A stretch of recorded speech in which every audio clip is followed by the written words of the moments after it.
আপনি নিশ্চয়ই দেখেছেন ৭১ সালে দরজায় করানিকে ঠক ঠক ঠককে মুক্তিবাহিনী আছে কিনা বা জওয়ান কোনো ছেলেপেলে আছে কিনা জিজ্ঞেস করতো। ২৪-এও কিন্তু ঠিক একই রকম ঘটনা ঘটেছে। বাসায় বাসায় গিয়েছে, প্রত্যেকটা ব্যাচেলর বাসায় গিয়ে দরজা নেড়েছে, দরজায় ঠকঠক করেছে এবং জিজ্ঞেস করেছে ছাত্র আছে কিনা। যেই বাসায় ছাত্র আছে সেই বাসায় ছাত্রলীগের বাইরে যদি অন্য কোনো ছাত্র সংগঠনের কাউকে পেয়েছে তাকেই হত্যাযোগ্য করে তুলেছে এবং তাকে হত্যা করেছে, গুম করেছে, খুন করেছে। এমনও সময় গিয়েছে আমরা দেখেছি রাজনৈতিক ব্যক্তিদেরকে গুম করে তাদের পেট কেটে পাথর দিয়ে ডুবিয়ে দেওয়া হয়েছে।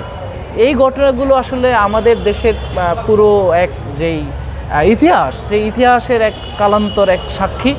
সুতরাং আমাকে যদি স্মরণ করতে হয় বা জুলাইয়ের কোনো স্মৃতি বলতে হয় তাহলে এটা হচ্ছে আমার জন্য মোস্ট সিগনিফিক্যান্ট একটা স্মৃতি।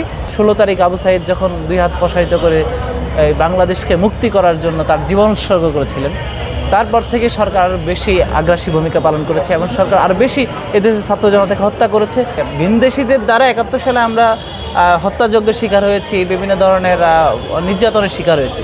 শুধু যে ভিনদেশি ছিল তা না, এই দেশের মানুষও কিন্তু ৭১ সালে বাংলাদেশের বিরোধিতা করেছিল। তখন তো আর বাংলাদেশ ছিল না, তখন পূর্ব পাকিস্তান ছিল।